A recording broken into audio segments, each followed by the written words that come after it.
Le Rwanda qui s'est assigné l'objectif de donner à toute sa population l'électricité à 100% multiplie donc les partenaires pour réussir ce pari. L'un d'eux est l'entreprise Ignite Power qui a reçu le prix pour ses efforts de transformation visant à fournir une électricité abordable aux communautés des coins reculés en Afrique subsaharienne. Le prix connu comme Z Sustainability Prize a été décerné suite aux solutions solaires payantes ayant fourni de l'électricité à 2,5 millions de personnes et permis d'éviter 600 000 tonnes d'émissions de CO2. Malgré donc ces avancées, Angela Holmes de cette entreprise indique que ces défis restent nombreux mais que l'entreprise est prête à y faire face.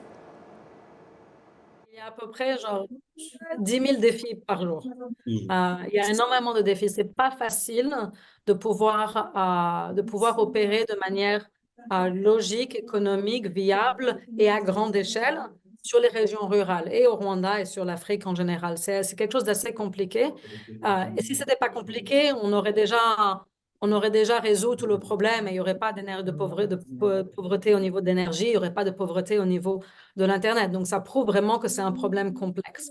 La complexité vient surtout du fait d'opérer dans ce qu'on appelle le dernier kilomètre, de vraiment d'opérer dans des régions où c'est difficile d'avoir accès parce qu'il n'y a aucune infrastructure, il n'y a pas de route, il n'y a pas d'adresse, les gens n'ont pas de compte en banque. Il y a plein de complexités qui viennent de ça. Et donc, nous, au cours des plusieurs années sur lesquelles on a opéré, on est devenus des spécialistes sur ce genre d'opération.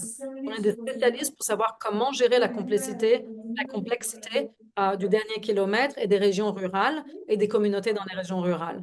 Et donc, c'est ce qu'on fait avec Ignite, mais bien sûr, il y a des nouveaux défis tous les jours par rapport à ça. Le prix, pour nous, c'est quelque chose de vraiment, on est très, très, très heureux d'avoir gagné le prix Zayed.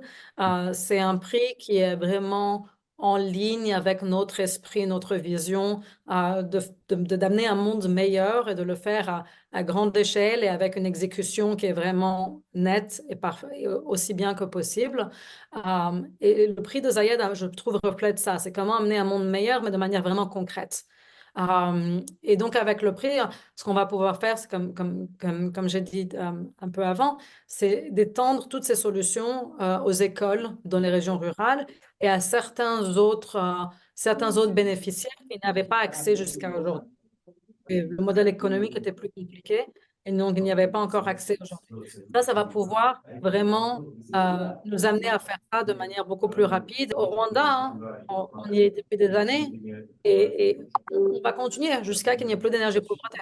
On va pas partir, on va pas quitter le pays, on va continuer sur le pays, on va continuer à servir nos clients et les gens dont ont besoin de ce genre de service au cours des années qui viennent, jusqu'à que, j'espère, il n'y ait plus d'énergie pauvreté, de pauvreté de l'énergie sur le pays.